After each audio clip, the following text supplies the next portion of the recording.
진짜 빨리 보시려면 유튜브로 보셔야 돼요. 네네. 유튜브는 저희가 키우면서 받자마자 바로 올리거든요. 여기 보시면 유튜브 보는 방법은 youtube.com/딱TV, DDAKTV 치시면 저희 받아갖고 거의 같이 올리기 때문에요. 그건 거의 차이가 안 납니다. 그래서 여기 보면 어저께 올라간 거 저희 다 들어갔고요. 여기 화면에 지금 보게 되면 네. 예. 딱 여기 보면 예. 아이고 이거 딱한 종목 그 두 남자 쇼 키움 이게 여기 있고요. 예. 그 제가 이제 그 저 머니터리 방송 제가 출연한 것도 혹시 보신 분을 위해서 보시면 되겠고요. 또 딱한 종목도 여기다 잘 올라갑니다. 그래서 예. 속도는 여기가 제일 빠르다. 어. 네, 제일 빠르니까요. 시청자분들 거기 딱 TV 들어서 이것도 마찬가지로 구독 신청해 놓으시면 여러분들 뭐 저희까지 안 나가지만 네. 그 저 메일이나 이런 거를 가는 걸로 알고 있어요. 이 구독 신청해 네네. 놓으시면 그러면서 발빠르신 분은 벌써 1172분이나 여기 구독해 놓으셨거든요. 1170분이 웬만한 개인들이 하는 거 중에 작은 건 아니에요. 연예인들 해갖고 연예인들 쫓아다니는 애들은 5,000명 되죠. 그렇지만 저희 같은 이 업계에서는 1170명이 작은 게 아니거든요. 그래서 제일 빨리 보실 분은 이거다. 오랜만에 그쪽을 좀 보시면 될 것 같고 오랜만에 팟빵 그 들어가서 한번 댓글을 한번 볼 텐데 지금 보게 되면은 한성호 FNC 엔터 한성호의 이제 주식 매도에 대한 얘기를 하고 있거든요. 근데 이제 이 부분에 대해서는 사실은 불법은 아닙니다. 이게 왜냐면 이제 메일이 받아갖고 공매도 치고 그거 받아갖고 매도하고 하는 것 자체가 불법은 아니기 때문에 도덕적으로는 문제가 있을지 모르겠으나 지금 보게 되면은 불법은 아니다 이렇게 좀 보시면 될 것 같고요.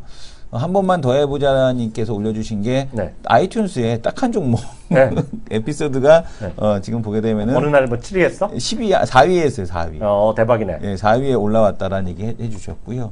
그다음에 뭐 저희가 댓글은 안 들죠, 안 달지. 예, 욕을 내셔갖고 차단된 댓글도 있고요. 저희는 신고한 적도 없어요. 예, 고퀄리티 방송 부탁드립니다. 그래서 제가 고퀄 녹음하고 노력하고 주동인 있죠. 전문가님이 나면 두산중공 의견 부탁드린다고 에스크림 있습니다. 네. 에스크림. 예, 두남자쇼에 대한 댓글이고요. 딱 한 종목에서 보게 되면 딱 한 종목도 어제 올라갔죠. 그죠? 어제 이제 올라갔으니까 아직 들어보시면 될 것 같고요. 그다음에 이제 밑에 쭉 댓글에 대한 쪽 강연에 잘 듣고 갔다라는 얘기부터 시작을 해서 댓글이 좀 있습니다. 그래서 지금 보게 되면은 요즘 칭찬도 많았는데 IT 이제 또 시장 욕먹기 규모. 시작할 타이밍이야. 예. IT 시장 규모. 그리고 이제 그 마우스 클릭지라는 거 좀 소리 안 내게 했으면 좋겠다라는 얘기. 그리고 한 편당 500원은 받아야 된다. 그래야 집중한다. 네. 한 편당 500원이면 뭐야? 이거 500 한 편당 500인데 500만 원인지 500원인지 5천 원. 이 한 편 보는데? 네네. 500원. 제발 좀. 여기 써 있네. 결당학신님이 500원입니다. 혹시 단위가 없어 오해하실까 봐요. 500원. 그리고 계속 이거 얘기하면 혼나는데 유튜브에서는 광고 좀 클릭하셔야 돼. 네네. 우리가 한 달에 이거 해갖고 얼마 벌어? 2만 원인가 번다 그랬나? 네네. 2만 원 광고 해갖고. 하여튼 그건 해갖고 하여튼 그렇게 보신 분들 위해서 다시 한번 설명드렸습니다.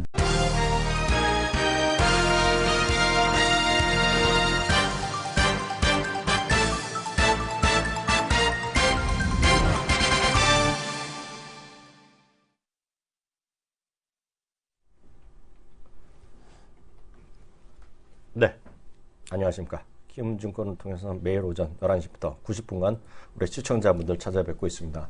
마켓 11 1부 시작합니다. 저는 이양영입니다. 네, 안녕하십니까. 이승원입니다. 네. 왜 그러시죠? 아니, 컨디션이 어때요? 컨디션이요? 네.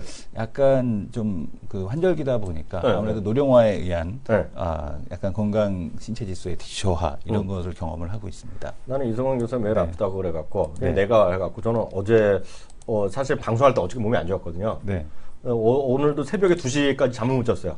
왜 아프셔? 배가 아픈 거예요. 누가 사촌에 땅을 산 것 같은 그런 느낌 있잖아요. 사촌이 땅을 사셨나요? 뭐 그런 느낌이죠. 그래서 배가 아파갖고 못 잤는데 그러다 보니까 이런 거 있잖아요. 말똥말똥해요. 2시간, 오늘 1시간 반 겨우 잤거든요. 왜냐면 또 늦게 자더라도 눈은 4시엔 또 일어나야지 제가 먹고 사니까 4시에 그러니까 1시간 반 잤는데 그러다 보니까 이제 마음을 비우니까 세상이 보이기 시작하네. 역시 사람은 응가를 해야지 되는군요. 그러니까요. 시장이 좀 저는 명확하게 보여지고 있고요. 특히 어저께 저희가 몸은 그 와중에 저희가 녹음을 했잖아요. 2주일 만에. 그래서 그 딱한 제목 들어보셔야 되는데 지난번에 얘기했다시피 그 P&E 솔루션 그 100% 아니잖아요. 그래서 그날 방송하고 그 다음날 아침 플러스 100원인가 출발해서 그날 상한가 후 올라갔잖아요. 어저께 이거 너무 올라갔는데 얘기할 때부터 다시 또 꺾여갖고 오늘 꺾여 있는데 그래서 이제 방송 제목은 이제 여기 100%야, 근데. 그러니까 말을 안 하잖아요. 네. P&E 솔루션 제2의 두 번째 P&E 솔루션은 후적 타자는 뭐니 이런 식으로 방송 제목을 잡았거든요. 네. 이거는 우리 또 이 교수가 말한 건데 네. 말한 거에 들으면서도 얘가 빵 터졌어요. 왜 터지셨습니까? 하도 기가 막혀서 어이가 없어서 정말 어이가 없어서 이ren가 속으로 이게 정말 디스다 했거든요. 네. 말하면서 녹음하면서 계속 짜증 났어. 네. 아무리 그래도 이건 정말 심하다. 갖다 붙인 이유도 정말 가관이야. 근데 중요한 건 네. 오늘 또 급등하네 그게. 근데 그런 거 있잖아요. 네. 이성 교수가 예전 같지 않아 갖고 교수가 되니까 이게 정말 이런 느낌이 아실지 모르겠지만 정말 해도 너무하는 주식들 말도 안 되는 주식 얘기하는데 그런 거 있잖아요. 정말 좋은데 말 못하는 거. 100%짜리. 네. 근데 이 주식도 관심 있어요. 그래서 시청자분들 이거는 여기서 말하면 우리가 잡혀가잖아요. 그러니까 이건 또 한번 보시고 웃고 한번 즐겨보세요. 그런 것도 한번 스터디해 보시죠. 웃고 즐겨라. 웃고 즐기고 다음 주에 또 리캡 레포트가 있다면서요? 그래서 다음 주에 저희가 딱 한 제목 통해서 잘 전달해 드리니까 어저께 녹음한 거 혹시 있으면 들여다 보시면 좋겠고요. 오늘 시장 상황은 한마디로 어제도 마찬가지였는데요. 어제는 이제 TPP가 하나의 축이면서 현대차가 내린 게 있고요. 삼성전자가 어저께 살아있던 게 있었어요. 그래서 어제는 이제 실적 기대감 플러스 자사주네 이런 말도 안 되는 말도 안 되는 보다는 확인이 안 되는 것들인데요. 오늘 한마디로 이제 깜짝 실적이 났어요. 깜짝 실적이란 건 이제 우리 시청자분들 상식적으로 알아두시면 10% 업 아니면 10% 다운입니다. 그러니까 컨센서스 대비 10% 주면 어닝 서프라이즈라는 얘기를 하고요. 보다 10% 아니면 어닝 쇼크인데요. 이번에 오늘 한마디로 깔끔하게 어닝 서프라이즈가 나죠. 왜냐하면 6조 5천 정도였는데요. 7조 3천이 나기 때문에 11% 정도 업됐을 겁니다. 그래서 어닝 서프라이즈인데요. 그러면서 이제 삼성전자 그런 거 올라가겠고 그러다 보니까 이제 내부적으로 보면 이제 반도체도 좀 살았고, 그잖아요. 그리고 이제 시스템 쪽 반도체인가 그런 쪽도 좋다고 얘기 나오고 있고 물론 이제 제 봤을 때는 온전히 상당 부분은 환율 효과라고 보고 있어요. 저 개인적으로 보면. 근데 그런 건 이제 6월 말에 10월 말에 이제 본 실적이 나오는데요. 그러다 보니까 뜬금없이 이게 왜 올랐는지 모르겠지만 서울 반도체 훅 올라가네요. 아주 올라가는 게 있고요. 그리고 이제 저는 하여튼 삼성전자랑 상관없이 우리나라 IT 업 중에서 유일하게 지금 살아있는 그래프는 살아있는 주식은 전기라고 보고 있는데요. 오늘 전기도 올라갑니다. 4%로 올라가고. 그러다 보니까 옆에서 뭘 잘했는지 모르겠지만 LG전자도 올라가고요. 올라가고 있고요. 자동차 주식 어저께 또 빠졌는데 저는 어저께 방송에도 말씀드렸고 녹음하면서 그랬지만 저는 자동차가 그것 때문에 빠지는 건 어이없다고 보고 있었거든요. 근데 오늘 자동차가 좀 어저께 하락을 일단 멈춘 정도가 일단 나오고 있습니다. 그 정도 뭐예요? 수급 중심으로는 이성윤 교수가 좀 봐주세요. 네, 일단은 외국인은 시장에 대해서 긍정적이진 않습니다. 어제도 오늘도 이어서 이제 코스닥에서 근데 매도가 200억 이상에 대한 매도가 나타나고 있고요. 그다음에 이제 거래소에서도 매도가 진행이 되고 있습니다. 일단은 삼성전자의 상승, 우리가 삼성전자 상승하는 날 치고 시장 전체적으로 이런 얘기가 늘 이제 말씀을 드리는 게 삼성전자 올라가서 지수 올라가는 날, 야, 너 주식해서 시장 좋았으니까 야, 주식해서 돈 좀 벌었냐? 라는 얘기 하는 날이 제일 짜증나는 날이다. 개인 투자자 입장에서 이런 얘기를 드렸는데, 제일 짜증나는 날이죠. 그러니까 삼성전자가 또 2, 3% 올라가는 것도 아니고, 오전에 지금 한 4% 정도, 그리고 삼성전자 같은 경우는 지금 5.8%까지 지금 급등을 하는, 오히려 이 정도면 거의 상한가다라고 얘기를 드려도 무방할 만큼 삼성전자가 이제 5.8%까지 급등하는 모습, 어닝 서프라이즈고, 지금 이 삼성전자 같은 경우는 이제 자사주 매입에 대한 기대감 이런 것들도 좀 반영이 되고 있지 않나라고 보여집니다. 이번 실적 발표하면서 자사주 매입에 대한 얘기가 계속해서 지금 얘기가 나왔었거든요. 작년에 올해 안 했잖아요. 네네. 그래서 이제 아마 자사주 매입에 대한 기대감까지도 좀 반영되는 것이 아닌가 이렇게 좀 보여집니다. 그러니까 삼성전자가 올라가는 거는 앞에서도 이제 말씀하신 것처럼 지금 환율 효과, 그 다음에 이제 엑스노스 7420 칩. 그러니까 없었던 매출이 새로 생긴 거죠. 갤럭시 S 노트, 갤럭시 S6 엣지 여기에는 이제 스냅드래곤 대신에 이제 갤럭시 노트 자사 이제 시스템 반도체 엑시노스 칩이 장착이 됐기 때문에 이것과 관련된 매출 그리고 이 메모리 쪽에서 말들은 많았는데 어쨌든 간에 마이크론의 실적이 좋았다라면 지금 삼성전자는 더 좋으면 더 좋았지 안 좋을 리는 없거든요. 그러니까 이제 이런 것과 관련된 기대감에 대한 쪽들이 좀 반영되지 않았나라고 좀 보여집니다. 워낙 이쪽이 이제 강하다 보니까 시장에서 이제 코스닥 종목들에 대한 쪽까지도 전체적으로 내리는 형태가 나타나고 있습니다. 네. 그러니까 지금 컨텐츠 쪽도 내리고 있고요. 어제 이제 미국 시장에서 제약 바이오 헬스케어 업종 조정이 좀 있었죠. 조정이 아니라 박살이죠. 네, 뭐 그 IBB 근데 장중에 6% 7%까지 빠졌다가 IBB 같은 경우도 꼬리를 달긴 했습니다. 낙폭과 대해서. 네. 근데 이제 어쨌든 간에 이 제약 바이오 중심에 대한 조정으로 이제 시장이 전개가 됐었기 때문에 네. 제약 바이오 업종에 대한 쪽도 국내에서도 역시 같이 조정이고요. 국내에서 이제 이슈가 나타나는 거는 뭐냐면 네. 그 오리지널 신약 이번에 그 TPP 때문에 그 지적재산권에 대한 것까지도 이제 포함이 돼 있다라는 얘기가 있었잖아요. 근데 오히려 이게 나쁘지는 않은 건데 지금 이제 개량 신약에 대한 그 기간에 대한 쪽을 미국이 12년이라고 그래요. 특허 보호 기간이. 근데 네. 요거를 갖다가 5+3에서 8년으로 이제 오히려 줄여주겠다. 근데 이거 호재거든요. 네. 국내 제네릭이나 바이오시밀러한테는. 네. 근데 이 부분에 대해서는 어쨌든 시장에서 좀 악재로 받아들인 게 아니냐라고 네. 좀 보여집니다. 네. 그리고 뭐 환율, 그러니까 삼성전자가 환율 효과라면 네. 뭐 지금 현대차, 기아차 올라가고 있고 네. 당연히 실적 어닝 시즌이다 보니 네. 지금 뭐 정유화학주에 대한 강세 여전히 네. 뭐 진행이 되고 있다라고 좀 보셔도 될 것 같습니다. 네. 특이한 거는 앞에서 말씀 주신 것처럼 지금 보게 되면은 뭐 서울 반도체 루멘스 올라가고 있고 네. 그 밑에 지금 그 부품주도 올라가고 있는데 부품주는 잘 생각하셔야 될 것 같아요. 네. 삼성전자에 대한 실적 호전이 해외 사업장에서의 구조조정을 바탕으로 하고 있다라면 부품주들 같은 경우도 실적이 그렇게 이 코스트 다운은 상당히 좀 요구받지 않았겠느냐라고 네. 좀 보여집니다.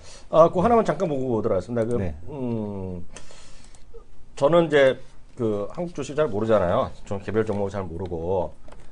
볼 시간이 별로 없어요. 그래서 그런 거 있잖아요. 제가 아무리 보더라도 제가 이승원 교수의 반에만 뜻은 못 하잖아요. 그래서 볼 필요가 없어요. 솔직히. 왜요? 진짜로. 대한민국 주식 조그만 건 제가 볼 필요가 없다고 보고 있어요. 네. 왜냐면 나름 분담을 해야 되잖아요. 네. 전 대신에 그 시간에 엄청나게 외국권을 많이 보잖아요. 네. 그래서 제가. 저도 경청을 합니다. 형님 얘기를. 왜 이러시나? 경청이지. 제가 아프다 보니까 오늘 마음이 없는 소리를 하시네? 정노환. 정노환. 노환이 거기에 노자가 들어가서 정노. 나 지금. 네. 바르게 늙었어요. 빨리 장노환 먹으려고. 네. 죽 먹고. 동성제약을 우리 관심 가져야 되나요? 정노환 제조사 동성제약입니다. 상장사요? 네네. 100% 아니야?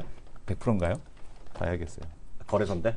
거래소네. 증거금 50%. 이거 반밖에 관심이 없는 거지. 50%가 뭐야? 50%가 30%나 20%도 아니고. 근데. 네. 관심을 낮춰야겠네요.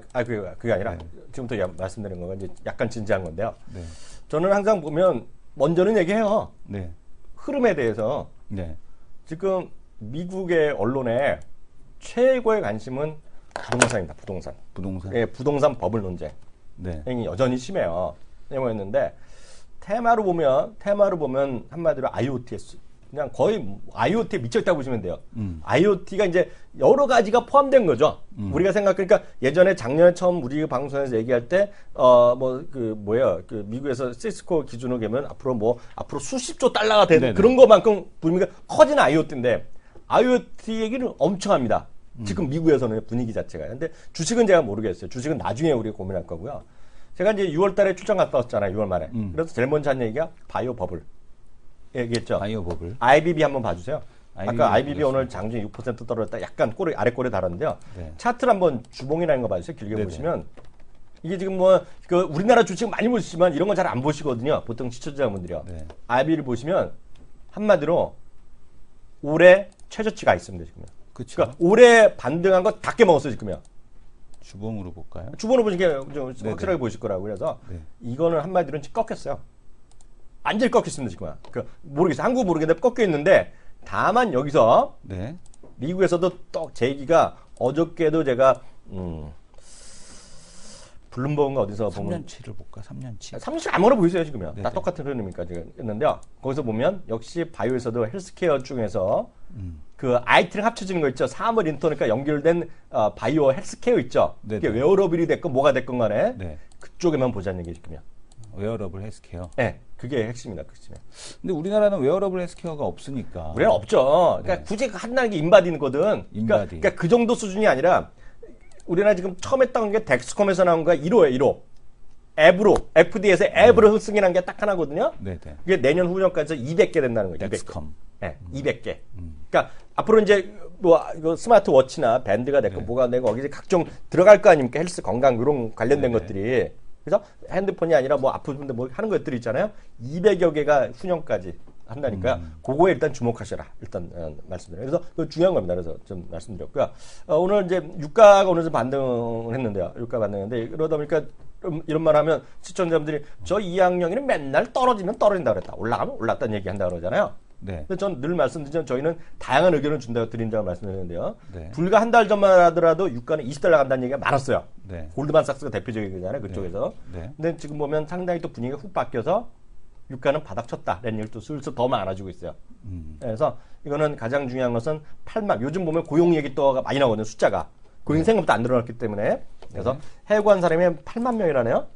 지난 분기에만. 네. 이 업계에서. 네. 그래서 상당 부분 많이 올라가진 않겠지만 유가가 그러니까 미국의 오버 서플라이에 따른 그런 것을 일정 수준 끝난 거 아니라는 시각이 좀 있어요. 그래서 그런 관점. 리그 카운트가 다시 이제 주목을 받기 시작을 했죠. 왜냐하면 존저니커가 얘기할 때 처음부터 리그 카운트가 50% 줄어도 답 안 나온다라고 했는데 그 이상을 지금 줄여놨거든요. 유족 말하는 거죠, 이제 말하는 거죠. 리그 수가 이제 감소될 때 이제 감소되는 것이 진짜 생산에 대한 감소로 이어지는 시점 이런 걸로 왔다라는 거 이런 게 이제 지금 관건이죠. 네.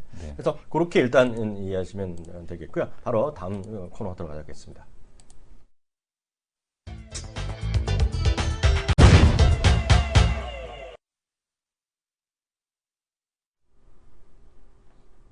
어떤 분 보니까 저 전조님이 뭐 그만뒀다 그러면 자꾸 얘기하잖아. 우리는 잘 몰라요. 하여튼 뭐 누가 어디 가는지 모르겠는데 수요일은 전지현대 있지만 2달 반 전부터는 이제 우린 전지현대가 없어졌어. 네, 우리가 없어졌죠. 저희는 훈이데이입니다. 훈이데이. 훈이데이. 훈이데이의 오늘 주인공 모셨습니다. 김성호 과장 나와주셨습니다. 안녕하세요. 네, 안녕하십니까. 보니까 처음에 이 친구가 아프고 자기가 아프더니 그게 나한테 와갖고 지금요. 어제 오늘 상당히 힘든데요. 어떤 분이니까 제가 노안의 로테이션. 그러니까요. 그래서 보니까 얼른 딱 보면 3kg 빠졌거든요, 이 친구가. 네네. 그래서 몸은 좀 괜찮았다고 하는데요. 인물이 나고 있어요. 3kg 빠지니까. 그러니까요, 지금요. 지금 시장에서의 흐름, 일단 해외 시장과 미국 시장 그리고 이머징 마켓의 요건은 복잡한 거 지금 정신이 없잖아요. 그거 간단히 한번 확인해 주세요. 여러분들 그 아침에 일어나서 항상 확인하는 것이 미국 증시가 올랐는지 유럽 증시가 올랐는지 확인하시고 또 경제방송 보시지 않겠습니까? 네. 보시면서 여러 가지 내용들이 나오는데 글쎄요. 일단은 지난주 금요일에 미국 증시의 모습이 우리가 좀 의미를 둬야 될 것 같습니다. 뭐냐면은 이전과 좀 달라진 모습들이 나온 것 같아요. 지난주 금요일에 한번 말씀을 드려볼게요. 장 초반에 신규 고용이 잘 안 나왔어요. 네. 그러면서 마이너스 1% 개파락 출발했습니다. 장중에 공장 주문마저도 안 좋게 나왔어요. 그러니까 갑자기 분위기가 바뀌더라고요. 네. 연준이 올해 금리 인상을 연기할 것이라는 이건 뭐 사후적인 얘기지만은 그런 얘기가 나오면서 갑자기 급반등하더니만 1%로 상승세로 마감을 했습니다. 이건 상당히 좀 의미가 있다고 봐야 될 것 같아요. 자, 일단은 기존 8월 변동성이 커졌었던 8월부터 지난 2달간의 흐름들을 보시게 되면은 악재를 그대로 악재로 받아들였던 시장에서 이제 악재를 호재로 받아들이는 그런 모습이 나타났다는 걸 우리가 좀 주목을 해야 될 것 같고요. 또 하나는 이머징 국가들의 반등이 나오고 있습니다. 브라질 증시가 상당히 강하게 반등이 나오고 있습니다. 여기에 대해서 뭐 타이완, 항생, 타이완 같은 경우는 이제 IT 쪽이라고 보면 되겠죠. 그러면서 공교롭게도 우리나라 삼성전자 실적이 좋게 나왔고 물론 내용은 좀 얘기를 해봐야겠지만은 타이완 증시가 지난주에 반등이 나오면서 우리나라 역시도 삼성전자 중심으로 반등이 나오고 오늘은 낙폭과대 IT마저도 반등이 현재 나오고 있습니다. 일단은 저는 항상 말씀을 드리고 있습니다만은 매크로 어떤 지수, 해외발 어떤 이슈에 대해서 우리가 분석을 하거나 해외 분위기를 살펴볼 때 개인 투자자분들이 가장 쉽게 흐름을 파악할 수 있는 것 중에 하나가 전 변동성 지수라고 보고 있어요. 자, 준비된 그림 하나 보도록 하겠습니다. 지금 보시는 그림이 변동성 지수의 주봉 차트인데요. 화면이 밑에가 좀 잘렸네요. 네. 보시게 되면은 이게 2013년 5월부터 현재까지의 흐름이에요. 변동성 지수라는 건요, 그 특성상 추세를 가질 수가 없고요. 항상 박스권에 갇힐 수밖에 없습니다. 보시면은 박스권 상단 21선이고 하단 12선인데 이 안에서 움직여요. 그러면은 보통 추세 상승을 보일 때가 이 하단에서 여기서 움직일 때가 지수가 주식시장이 추세 상승을 보일 때고요.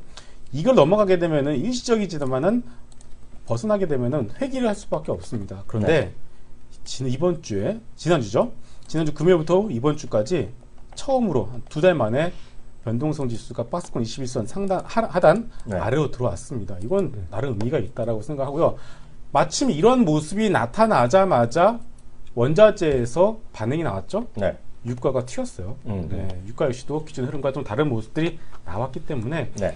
전반적으로 매크로 변수 자체는 이제 변곡점을 지나고 있고요. 이런 네. 부분들이 확인이 되고 있다라고 봐야 될 것 같고요. 네. 뭐 유럽, 독일, 뭐 독일부터 해가지고서 뭐 미국 시장 여러분들 보시면 아시겠지만은 일단은 어느 정도 저점을 잡았다라고 보셔도 될 것 같습니다. 그런데 이 안에서 어떤 뭐랄까요 스타일 로테이션이라는 부분에 대해서 얘기들이 좀 많이 나오고 있는 것 같습니다. 네. 일단은 뭐 그 얘기는 좀 이따 하겠고요. 우리 시장만 놓고 본다라면은 심플합니다. 작년 2014년도 3분기 실적 전체 거래소 코스피만 놓고 볼게요. 네. 코스피를 갖다가 하나의 종목이나 놓고 보시게 되면은 작년 전년 동기 대비해서 올해 3분기의 실적이 작년 30% 올랐습니다. 네. 그러면은 30% 실적은 올랐는데 주가는 그대로예요. 그럼 뭐가 될까요? 결국은 주가가 실적을 따라가는 이게 주준 현상이 나올 수밖에 없겠고요. 일단 그 스타트를 갖다가 오늘 삼성전자가 빵 터져주면서 네. 그런 흐름들이 나오고 있다라고 보시면 될 것 같습니다. 일단 결론부터 말씀을 드리자면 코스피, 코스닥 모두 종목에 대한 고민은 할지언정 시장 리스크에 대한 고민은 할 필요가 없다라고 정리하겠습니다. 어떻게 제 생각이랑 그렇게 똑같죠? 제가 어저께 그 얘기했잖아요. 그렇게 얘기했다가 근거도 없이 형님은 논리도 없고 막 그렇게 들른다고 녹음한 데 얘기했죠? 네네. 저는 시장이 될 것 같아요. 이유가 뭐냐고. 이유가 아까 얘기했잖아요. 삼성전자가 빵 터졌다며. 그러니까 촉 있잖아요. 촉만 얘기하잖아요. 그럼 딴 분들이 이렇게 도와주면 되잖아요. 다. 네네. 삼성전자가 도와주고. 근데 저는 이런 거죠. 얘기하면 저는 이래요. 삼성전자 얼마 갈지 제가 어떻게 알겠어요. 다만 이런 거죠. 현대차가요. 현대차가 12만 원대부터 17 직전까지 갔다 왔잖아요, 이번에요. 근데 우리 김성훈 과장이 13만 원 후반대, 그러니까 처음 올라오면서 한 2주 정도 있다가 얘기했어. 그러면서 여기서 조심스럽게 한 게 다 빠진 것 같아요. 이제 좀 떨어질 건 없을 것 같아요. 근데 이게 얘기했잖아요. 그 다음 또 올라갔잖아요. 그 다음 또 50% 올라갔거든요. 삼성 SDI, LG와 뭐 두 양반이 얘기 많이 했잖아요. 그리고 다른 전문가들은 전기차 네. 얘기 많이 했잖아요. 네. 이게 50% 올랐어요. 네네. SK하이닉스가요. 오늘까지 올라왔자 20% 올랐어요. 네네. 대충 내가 보고 하는 얘기예요. 네네. 삼성전자요. 오늘 오르기 전까지 10% 올랐어요. 심지어 있죠. 롯데케미칼, LG화학 이런 거 SK노미스 수 올라갔거든요. 네네. 저는 딱 단순하게 지금 시장은 무슨 실적도 아니고 다 쥐뿔도 아니고 저는 이렇게 보고 있어요. 제가 심하게 얘기하면 그냥 낙폭과대 그리고 많이 쉰 것의 순환이다. 네. 서울반도체도 그런 흐름으로 봐야 되나요? 서울반도체는 삼성전자의 큰 형님의 그냥 그 밑에서 IT에 하는 거가 있겠고요. 또 하나 이런 거죠. LED 있죠, LED. 굳이 따지자면. 네. 근데 그 뉴스가 이제 확인도 안 된 건데 뉴스로만 나오면 이제 조금만 나오는 건데요. 삼성 있죠, 삼성. 삼성전기. 네. LG노텍이 지금 문제가 뭐예요? 머리 아픈 게. LED죠. LED 있죠? 네. 여러분 검색해보시면 나올 겁니다. 이게 자꾸 여러분들이 주식만 보니까, 주식면만 보니까 답이 안 나오는데요. 네. 삼성전기랑 LG노텍이 지금 얘기하는 거가 이거예요. 그 사업에서 어떻게 철수하느냐 이런 거 얘기하고 있거든요. 네. 그래서 서울보다 올라가는 거예요. 네. 그런 게 이제 구조조정이라고 하는데, 뭐 완전 철수하냐? 찾아보면 나옵니다, 지금요. 그러니까 이게 주식, 여기 아무 이런 데 안 나와요. 산업면에 찾아보면 나와요. 그래서 여러분들 그 신문을 보시려면 산업면을 보시라고 제가 권해드리거든요. 그러니까 주식이라는 상으로 주식은 맨날 올라간 거 얘기하잖아요. 그죠? 그래서 그런 게 아니라 그런 거가 있다 지금 서울반도체는 그렇게 좀 이해하셔야 될 것 같고요. 말은 나온 김에 오늘 실적 잠깐 얘기도 잠깐 저도 했는데요. 바로 이제 전기차 얘기하죠. 네. 네. 전기차 거의 2주 연속 말씀을 드렸잖아요. 그렇죠. 그래도 네. 또 얘기 들어야죠. 네, 그래서 그 탑픽 종목으로 제가 피니솔루션이 말씀을 드렸는데 어제 갑자기 시세를 내어주더라고요. 그러니까. 네, 그러면서 솔직히 개인적으로 또 이 종목 이렇게 시세를 너무 급하게 내는 것 같아서 네. 조금 불안하다라는 생각을 했었는데 네. 신은 아니나 다를까 조금 이제 샀던 사람들은 20% 이상에서는 어떤 네. 1차적으로 차익 실현을 했다라고 봐야 될 것 같습니다. 네. 그래서 지금부터는 글쎄요, 펀더멘탈에 대한 부분들과 전기차 산업이 앞으로 네. 자동차 산업 내연기관을 이어서 전기차가 네. 주도가 될 거라는 생각에는 변함이 없는데요. 네. 단순히 이제는 좀 종목에서 접근할 때는 단기적으로는 좀 부침이 좀 있을 것 같아요. 네네. 그래서 그것만 좀 여러분들이 생각을 하시면 될 것 같고요. 네. 그래서 지금은 이제 거래가 터진 상황이기 때문에 전기차 섹터 자체가 거래가 터지고서 좀 쉬어가고 있는 상황이라고 보시면 될 것 같습니다. 네. 그렇기 때문에 오늘 같은 경우는 한국정보전자엔진이나 이런 종목들이 시세를 한번 냈다가 좀 네. 쉬었다가 다시 오늘 뭐 뉴스가 나오면서 좀 튀어오르잖아요. 그렇죠. 그런데 뭐 이런 비슷한 형식으로 네. 이제 전기차 관련주들도 조금 뭐 다음 주 정도까지는 네. 쉬어갈 가능성이 있으니까요. 네. 좀 천천히 보시면 될 것 같고요. 네. 여하튼간에 전기차를 다시 한번 말씀드리게 되면은 저는 전기차와 더불어서 오늘 제일 중요하게 말씀을 드리고 싶은 것이 태양광이에요. 네. 일단 전기차 같은 경우는 뭐 워낙에 많은 뉴스들이 나왔기 때문에 제가 더 이상 뭐 많은 얘기는 드리지 않겠고요. 네. 전기차와 더불어서 태양광을 말씀을 드린 이유가 네.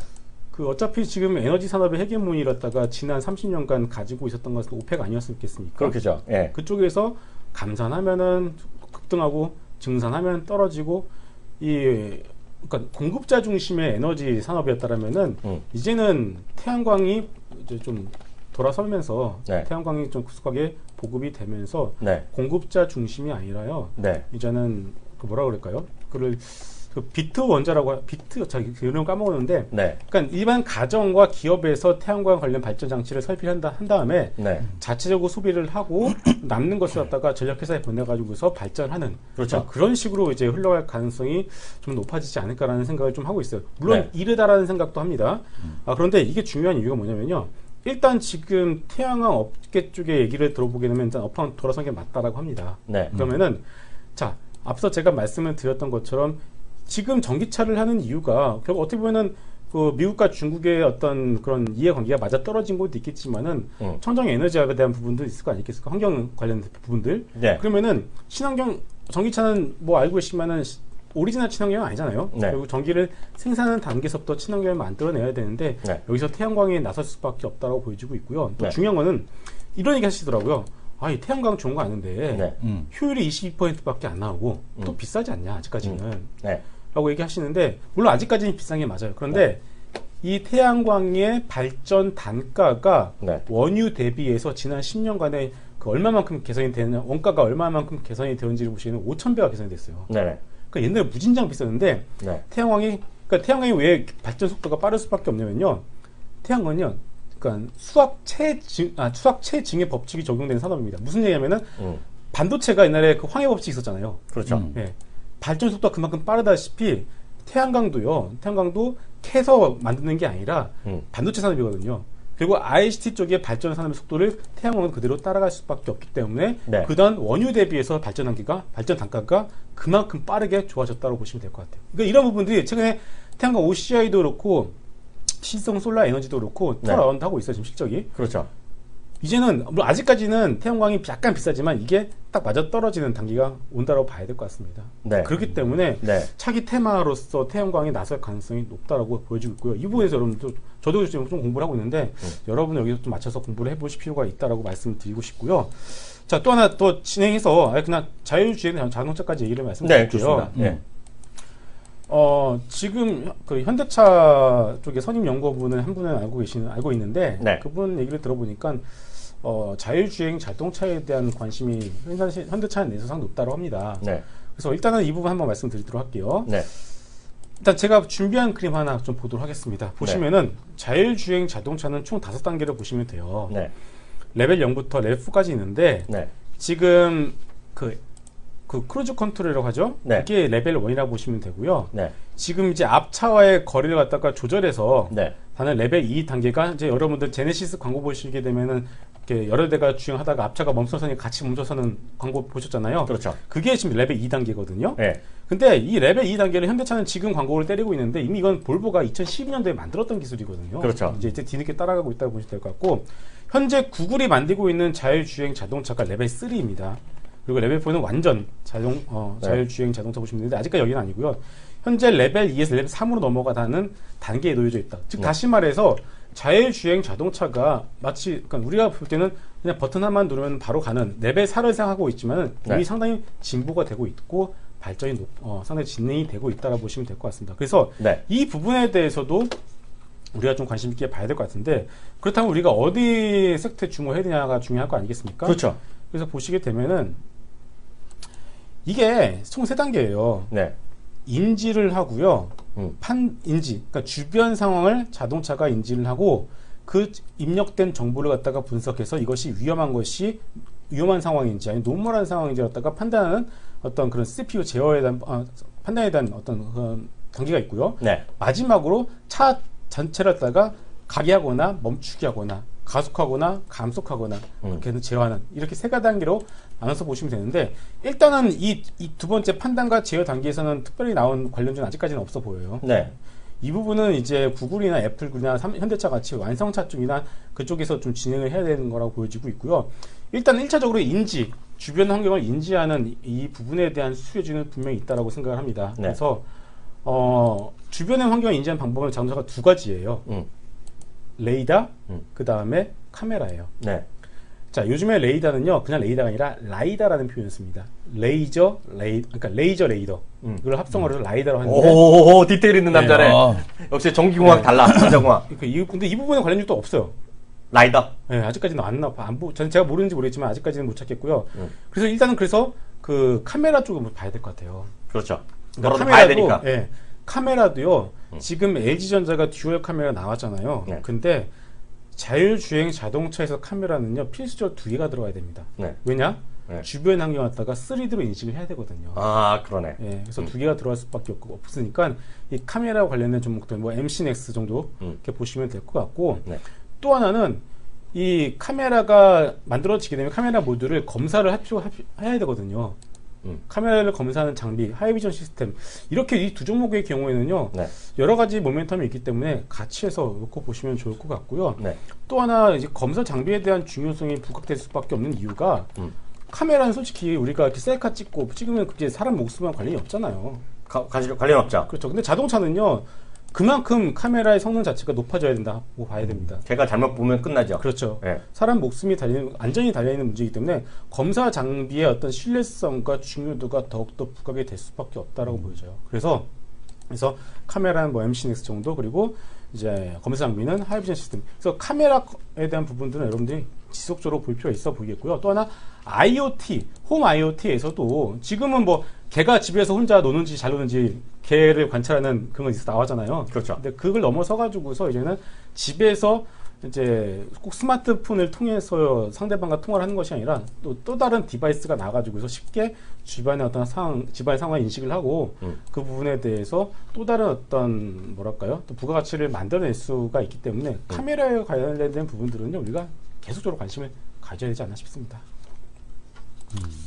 새롭게 나온 관심 좀 있어요. 이건 전기차는 자율주행차 지난주에 얘기했는데 좀 업데이트된 얘기 해주시고요. 네. 좀 관심 가질 만한 거. 일단은요, 김석훈의 촉. 그 센서 관련주들을 계속해서 봐야 되겠네요. 왜냐하면 자율주행차 같은 경우는 센서가 핵심이니까. 근데 지금 이제 그 자동차 관련 센서를 준비하는 게 작년부터 이제 준비하고 있던 게 파트론이거든요. 근데 이제 파트론 같은 경우는 이제 신성장 동력으로서 이제 그쪽을 준비를 하고 있는데 아직까지 그게 이제 뭐 가시적인 어떤 성과는 안 나오고, 왜냐면 뭐 자율주행차 수요가 없으니까. 어쨌든 간에 파트론 카메라를 하고 있는 상황에서 이제 이런 쪽을 좀 준비하고 있다라는 거. 그것들을 다 받아갖고 모듈을 하는 게 삼성전기잖아. 전기인데 이제 현대차가 누굴 선택하느냐가 또 이제 관건이겠죠. 삼성전기는 MC넥스. 아니 현대차는 MC넥스가 하겠죠. 그러니까 MC넥스와 이제 관련돼서 아니면은 뭐 또 모듈하면 LG 이노텍도 있죠. LG 이노텍. 네. 그러니까 LG가 자동차 어쨌든 많이 하고 있는데 그게 아직까지 그 흑자 전환이 안 됐죠, 자동차. 그러니까 LG전자가 움직이려면 자동차 쪽 섹터에서 흑자가 나와야 될 것 같아요. 그리고 이제 자율주행 자동차를 가게 되면은 플랫폼이 결국은 전기차가 될 수밖에 없다고 생각을 해요. 이게 왜 중요하냐면요, 차를 갖다가 제어를 하려고 그러면요, 미세한 제어가 필요하잖아요. 네. 내가 원하는 거기서 멈춰야 되고 그런 부분이 필요한데, 네. 내연기관 자동차들의 경우에는요, 아시겠지만 디젤이든 간에 가솔린이든 간에 실린더에다가 열을 주입해서 그걸 터트려가지고 폭발시켜서 힘을 얻는 거잖아요. 네. 이렇게 폭발에 대한 부분을 갖다가 정밀하게 어떻게 보면 전기차보다는 제어가 낮다고 보시면 될 것 같아요. 그런데 전기 모터는 그렇지가 않습니다. 제일 쉽게 얘기를 들어보서 여러분들 엘리베이터를 한번 생각을 해보세요. 네. 엘리베이터는 모터거든요. 네. 엘리베이터 여러분들 딱 내리실 때 정확히 레벨이 맞아야지 내리는 사람이나 타는 사람이나 발이 안 걸려서 안 넘어지잖아요. 네. 이 정도까지 온 거예요, 지금. 네. 그러니까 미세한 조정 자체가 이미 전기 모터가 내연기관이 전기를 따라잡을 수가 없다. 네. 그렇기 때문에 플랫폼 자체는 어쩔 수 없이 전기차, 자율주행 장치 플랫폼은 주류는 전기차가 될 수밖에 없다라고 보시면 되겠습니다. 새로운 간식 정보 하나 주고 가세요. 네. 네. 지금 시장 자체가 지금 뭐 낙폭과대 순환매 어떤 그런 부분들도 있고요. 네. 또 오늘 올라가는 종목들 보면은 뭐 중국에다가 뭐 얼마 투자해가지고서 전기차 배터리 팩이라 전기차 사업을 하겠다라고 한 기업이 이틀 전 상한가를 가고 갑자기 이게 뭐 한다고 그러면 가는 애들이 많아. 물 들어올 때 노젓는다고 좀 이렇게 숟가락 얹는 애들이 많은데 지금 삼성전자 실적 나왔잖아요. 그래서 네. 10월에 들어갔으니까 실적에 좀 주목을 해볼 필요가 있지 않을까 싶어요. 네. 그래서 좀 대표적인 실적주 중이고 네. 또 스토리도 좀 가지고 있는 회사인데요. 네. 그 바텍이라는 기업이 있습니다. 이승원 교수 동생 나이는 회사. 네. 네. 그렇지만 절대 내부자 정보는 아니고. 네. 네. 바텍 실적 잘 나올 것 같아요. 네. 왜냐하면 1차적으로는 그 얘네가 새롭게 만든 게 팍스아이 3D라고 해서 2D 영상과 3D 영상을 동시에 구현하는 그 제품을 작년 8월에 런칭을 했는데 9월에 런칭했는데 이게 올해 7월 초에 유럽 인증을 통과를 했고요. 네. 그래서 유럽 매출이 현재 한 160대 정도 나왔고 올해 380대 정도 나온다고 합니다. 상당히 좀 평가가 좋고요. 또 국내만 놓고 봤을 때도 지금 치과의 경쟁력은요. 그 사람이 얼마만큼 잘한다더라가 아니에요. 이제는요. 네. 예. 얼마만큼 좋은 장비를 가지고 있느냐가 어떻게 보면 좀 가격과 장비빨로 이제 치과 어떤 업계가 진행이 되고 있기 때문에 네. 그래서 이제 좀 그 3D에 대한 어떤 3D 그에 대한 부분들이 앞으로 좀 수요가 높아지고 있다라고 보시면 될 것 같고요. 또 하나가 마지막 그 두 가지가 또 하나 남아 있는데 하나는 또 아까 그 이승원 대표님의 동생분 다니고 있는 네. 그 레이언스라는 자회사가 있는데요. 네. 여기가 이제 내년에 상장할 예정입니다. 그래서 자회사 그 회사의 바텍의 자회사가 레이언스다. 네. 레이언스. 걔네가 그거 하더라고. 디텍터라고 해서 엑스레이 엑스레이가 들어오면은 그걸 갖다가 센서가 이미지화 시켜서 보여주게 하는 거야. 디텍터라고 하거든요. 그거를 만드는데 바텍이 실적이 잘 나올 수밖에 없는 게 이 디텍터가 상당히 핵심 부품이거든요. 이거 갖다가 자회사로 가지고 있기 때문에 핵심 부품의 내재화의 측면에서 보시게 되면은 상당히 실적이 좋아질 거라고 이교수 동생이 이걸 하는 거야? 네. 디텍터 비즈니스? 디텍터 그거 비즈니스가 아니고 그거 개발하고 있는 연구소? 네, 네. 그거 하는 거죠. 근데 그런 얘기 해드리면 본인 얘기했으니까 본인 동생이 치과 의사잖아요. 네. 근데 왜 이거 아직 안 쓴다면서요? 치과 병원에서. 걔는 내 동생 월급 의사예요. 월급 의사? 네. 페이 닥터. 페이 닥터? 아니죠. 바텍이 아니고 디오를 얘기했던 거지 그거는. 디오? 아니 근데 어쨌든 간에 디오도 맞아요. 왜냐면 바텍 장비로 정밀하게 측정을 한 다음에 그 정밀하게 측정된 걸 갖고 디오는 그걸 갖다가 그러니까 왜냐면 제가 대표적으로 임플란트 시술 실패한 남자 아닙니까? 뼈가 여기가 약해갖고. 역시 고령화라서 벌써 임플란트 됐어? 10년 전에. 10년 전에. 비쌀 때? 10년 전에 아기 때 실패를 했어. 근데 그때 여기 뼈가 약해갖고 실패를 했는데 그게 이제 그 인터넷 애들이 그 힘으로 막 갖다 박으니 그게 뭐 얼마나 충전재를 채워야 될지 정확하게 얼마큼 드릴링을 해야 될지 모르거든요. 근데 바텍으로 정확하게 찍은 다음에 얼마까지 그게 이제 그 드릴링을 해서 이걸 박아야 될지 나사를 박아야 될지를 이 디오 같은 경우는 의사가 이 숙련도가 필요 없다는 얘기죠. 그 딱 보고서 딱 재고 그만큼 싹 들어가니까. 자기 동생이 그런 걸 개발하는 남자야? 아니죠. 그거는 디오고 바텍은 그걸 찍어주는 기계고. 진짜 어렵다. 디스할래? 디스. 디스 들어왔습니다. 디오 디스 들어왔습니다. 디오가 상장사냐고. 디오 디스. 네, 디오 디스. 그다음에 바텍 디스. 네. 디오 상장사야? 네, 상장사. 바텍의 계열사야? 아니요. 전혀 다른데. 디오는 임플란트 회사예요. 젠장 어렵다. 네. 어려워. 네, 그래서 일단은 뭐 치과 관련된 부분들은요 다 좋다라고 보시면 될 것 같아요. 솔직히 그 중국 시장에 대한 부분도 있을 것이고요. 또 식습관의 서구에 대한 부분도 결국은 거스를 수 없는 대세이기 때문에 이 치과 관련된 부분들은 저는 뭐 장기적으로 봤을 때는 계속 간다라고 보여지고 있고요. 마지막으로 바텍 같은 경우는 이제 미국 FDA 승인이 올해 말에 나올 것 같아요. 그러면 또 미국 매출이 새롭게 나오는 거니까 이래저래 뭐 스토리도 좋고 실적도 나와주고 안전하고 이게 좀 괜찮을 것 같습니다. 아니 하나만 더 가기 전에 왜냐면 우리 친구 보면 우리 훈이 과장 보면 이제 작년에 현대차 안 된다 올해 된다 바꿨고 또 하나가 역시 이런 것도 있지만 눈에 띄는 거는 최근에 P&E 솔루션 올라간 거 그리고 떨어진 건 현대 또 지난번에 했으니까 잘못했다고 그랬으니까 그리고 이제 또 하나가 이제 이 친구가 우리 훈이 과장님이 혼자 사시면서 자기가 이제 그런 얘기가 기억나요. 저는 이제 생활 속의 주식을 좋아하잖아요. 네네. 자기가 1년 동안에 카드 내역을 보니까 제일 많이 쓴 건 뭐야 편의점이라고 그러면서 GS 리테일 얘기한다면 주가 엄청 올랐어 올해. 이게 뭐 대형주라서 그렇죠. 이게 더블 났어요. 더블 이상 났어요 올해요. 편의점은 요즘 어때요? 편의점 업계. 정작 저는 GS 리테일 안 샀습니다. 그럼 자기가 또 관심 있으니까 안 살 수도 있지. 아까워 죽겠는데 아무튼 간에 오늘 좀 편의점 주식들이 떨어지고 있고 그런데 저는 이제 편의점하고요 그 HMR 같이 엮어서 좀 말씀을 드릴게요. 간편식, 대체식, 가정식, 대체식. 그 포인트를 갖다가 그 입국자 수를 봤거든요.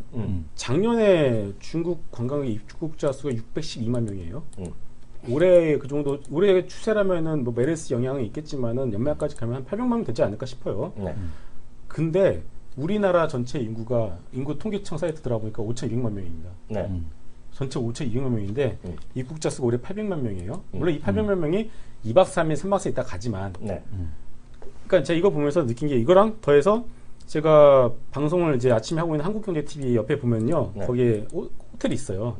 호텔이 있어서 아침마다 이제 보는데 이 사람들이 러브호텔? 예? 아니, 아니요. 비즈니스 호텔. 비즈니스 호텔? 네. 중국 관광객들. 그런데 도대체 거기 왜 먹는지 이해가 안 가다.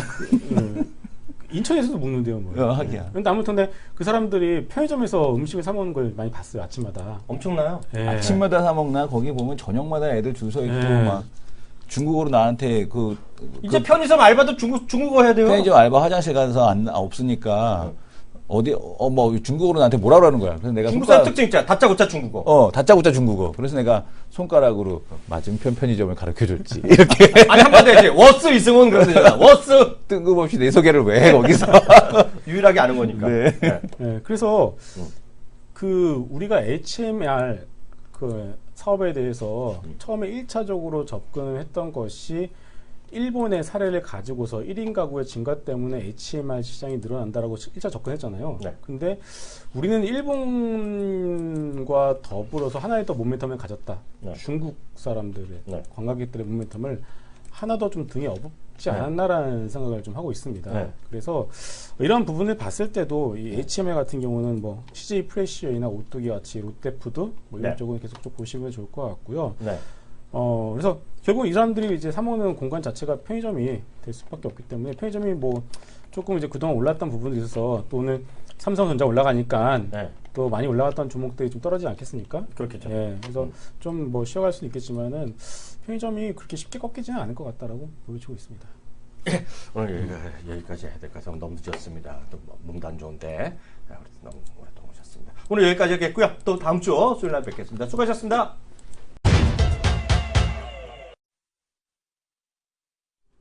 네, 이슈 돌직구 시간인데요. 오늘 어떤 얘기부터 해볼까요, 이 교수? 지금 오늘 보게 되면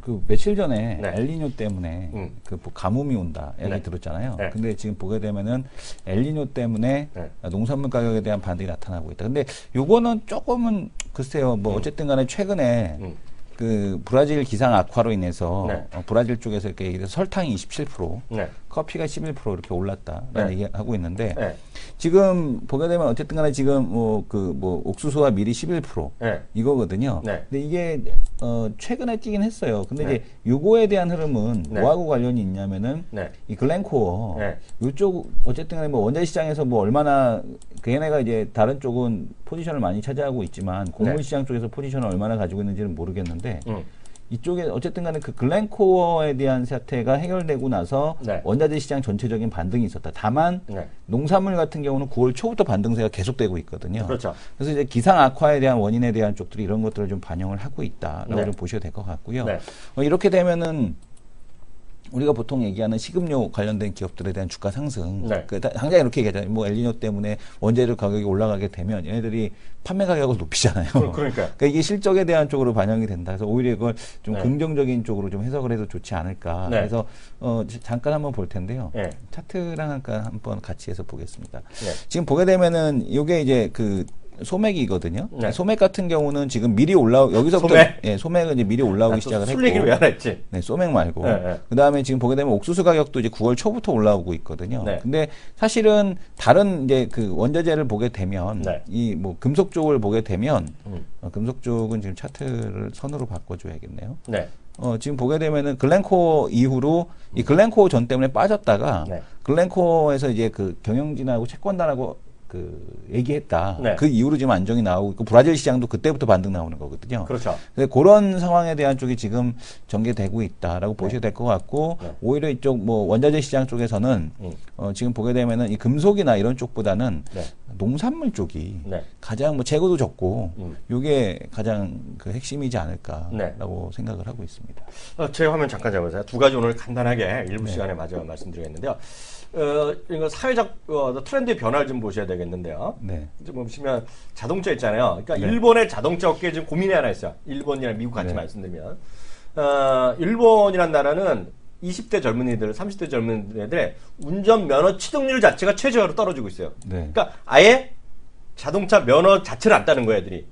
자동차 면허가 필요한 거는 예를 들어 이거잖아요. 자동차를 운전해야 될 필요잖아요. 운전하는데 운전할 일이 없다는 거죠. 살 일도 없고. 그래서 예를 들어서 일본에서 웬만한 자동차 학원을 뭐 배워야 될 거 아닙니까? 그걸 누가 주냐면 자동차 회사에서 막 해줘요. 자동차 회사에서? 우리나라도 예전에 보면 그 오토바이 막 인기 끌기 전엔 대림 혼다 이런 데 있잖아요. 영등포. 거기서 배워줬거든요. 근데 요즘은 모르겠어요. 요즘은 학원 가서 배우라 하더라고요. 아니면은 저기 잠실에 저기 탄천 이런 데 가면 뭐 좀 BMW 이런 거 해주는 애들이 있어요. 좀 있어요. 운전 배우는 거. 근데 일본에서 그 정도예요. 예? 근데 이게 뭐 합리적인 소비 그리고 1인 가구 이런 건데요. 물론 이제 약간 다른 얘기인데요. 저는 늘 말씀드리면 미국이라는 게 중요한 정도인데요. 미국에서요. 지금 보세요. 우버 있죠, 우버. 우리나라에서는 불법 됐잖아요. 근데 어찌됐건 간에 사람들이 자동차를 안 살 수 있다는 거예요, 지금요. 근데 최소한 이거 한번 보시면 이제 영상도 있는데 이것만 보시면 되겠습니다. 얼마나 많은 소비자들이 우버를 썼냐는 거예요. 2014년에는 4% 정도 다니는 사람이 썼어요. 우버를요. 조사해 봤더니요. 2015년은 15%, 17%, 18%니까요.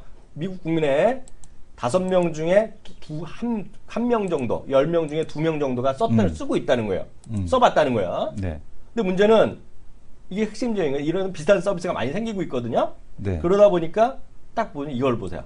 자동차를 살까 말까 고민에 22% 영향을 미치겠다는 거고요. 25%는 그것 때문에 우버 때문에 자동차 사는 거를 미룬다는 거예요. 사지 않을까? 뭐 이렇게 고민한다는 거예요. 이게 크게 그래서 이거는 하나 약간 다른 개념으로 말씀드리면 합리적인 소비가 지금 뜨고 있는 거예요, 지금요. 예? 합리적인 소비가 절대 좋은 게 아니죠.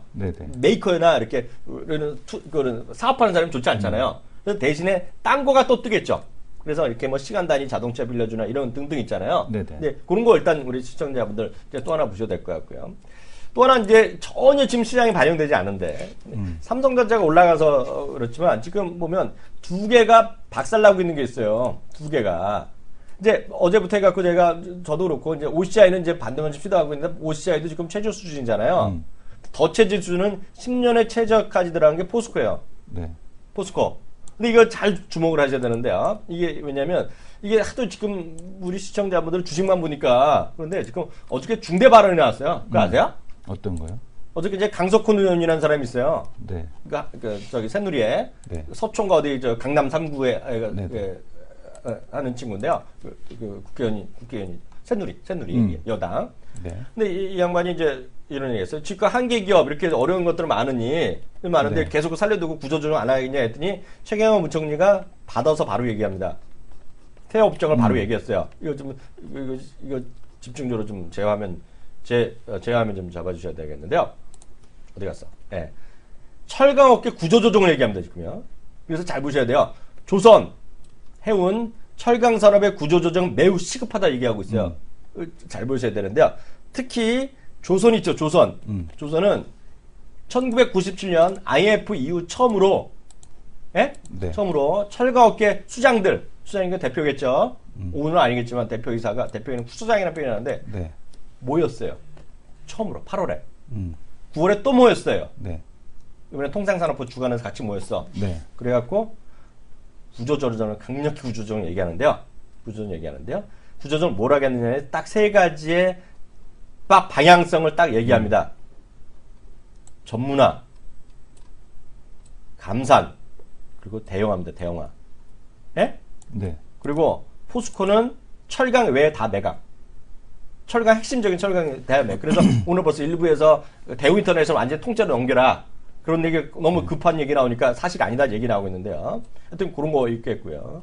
현대제철은 자동차 강판 위주로만 해라. 그리고 동국제강은 부가 높은 조선 호판만 해라. 이런 식으로 해갖고요. 막 하는 거예요. 그리고 수많은 거기서 좀 돌 안 되거나 방만한 계열이 있는 거 있잖아요. 다 정리하는 거 있거든요. 그래서 이게 장기적으로 이게 다 끝나면 올라가겠지만 이게 상당 기간 이게 딱 이거 저는 늘 모르지만 이거 짜고 치는 고스톱이 얘기 나오는 이건 흐름으로 가는 거든지 이거요. 그렇기 때문에 이런 쪽 철강 업종 여러분들 이런 구조 조정에 잘못한 휘말릴 수가 있기 때문에 지금 보셔야 될 겁니다, 이거죠. 그래서 이런 건 좀 호재냐 악재냐를 떠나서 이런 것들이 시장에서 크게 움직일 가능성이 있어요. 위로 갈 수도 있겠지만 떨어질 수도 있기 때문에 이런 것들이 그래서 이런 것들을 계속 뉴스를 좀 계속 잘 살펴서 보셔야 되겠습니다. 무슨 얘기인지 아시겠죠? 그래서 이거가 제가 볼 때 오늘 가장 중요한 뉴스인데 주식이랑 상관없는 거지만 장기적으로 보면 엄청난 영향이 있을 겁니다. 그래서 철강업종 구조조정. 네, 이건 딱 부총리가 직접 얘기한 거예요. 네. 그리고 이 강석훈 의원이라는 사람이 예를 들어서 지금은 아니지만 약간 떨어져 있지만 처음에 박근혜 대통령의 경제 가정교사라고 불렸던 사람 중에 하나거든요. 그리고 이 최경영 부총리랑 같은 학교예요.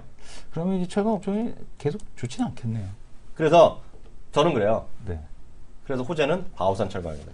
바오산 강철. 네, 바오산 강철이 호재라는 생각 갖고 있는데 이거 다른 얘기가 되겠고요. 여하튼 이런 구조조정이 조선 이런 거 딱딱 세 개가 나왔다. 잘 염두에 두셔야 됩니다, 이거. 제가 오늘 중요해서 꼭 잊어버릴까봐 오늘 꼭 말씀드렸어요. 네, 그래서 오늘 이거 좀 말씀드리겠고, 저 2부에 뵙겠습니다.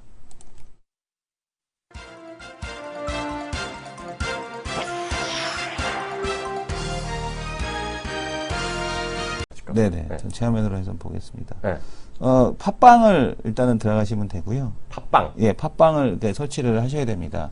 아이튠스가 됐건 어디가 됐건. 저는 뭐 지금 방금 뉴스룸을 들었던 건데, 팟빵을 설치하시고 나면은 여기서 팟빵에서 검색을 딱TV라고 해서 뭐 검색을 해주셔도 되고요. 뭐 두남자쇼라고 해서 검색을 해주셔도 됩니다. 그러면은 이 딱TV 관련된 이 팟캐스트가 다 이렇게 나옵니다. 그러면 여기서 클릭을 하시고 이거를 이제 여기 밑에 보게 되면 구독하기가 있거든요. 구독 취소가 있고 여기 구독하기를 눌러주시게 되면 이게 업데이트 될 때마다 보실 수도 있고요. 그다음에 뭐 딱 한 종목도 역시 마찬가지로 같은 방법으로 들으실 수가 있습니다. 돈 드는 거 아니죠? 네, 돈 드는 건 아니고요. 그다음에 이제 가장 더 좋은 거는 사실은 여기 들어오셔서 후기를 남겨주시거나 그죠? 여기 이렇게 후기를 이렇게 남겨주셔도 되고요. 그다음에 또 근데 그걸 막 욕해도 상관없어. 욕해도 상관없어요. 욕해더라도 우리는 대응은 안 해. 네네. 한 번도 답글을 쓴 적이 없어, 우리가. 네네. 그래서 여기다. 쿨하게. 왜냐면 한 번 안 쓰기 시작하니까 쓰면은 없어 보일까봐 계속. 없어 보여. 그래서 여기다 이렇게 달아주셔도 되고요. 그 다음에 또 보게 되면은 뭐 별 있잖아요. 여기 위에 별. 별 누르는 거. 별 누르는 거 돈 들어? 돈 안 들죠. 돈도 안 들어. 네. 별 꼭 눌러주시고요. 에브리싱 공짜네. 에피소드별로도 이거 별을 누를 수도 있어요. 네. 돈 안 들어. 이것도 이제 돈을 들지는 않습니다. 지난번에 잘 생각나는데, 딱 한 종목 팟캐스트와 두남자 쇼가 카카오톡을 통해 시청 및 애청자 여러분들과 만나게 되었습니다. 카카오톡 친구 찾기에서 트리플플러스를 검색해서 등록해 주시면 강연회 등 각종 안내사항을 알려드립니다. 주식에 대한 각종 문의는 메리츠증권 여의도 금융센터 김성훈 과장에게 하시면 됩니다. 전화번호는 02-6098-6320입니다.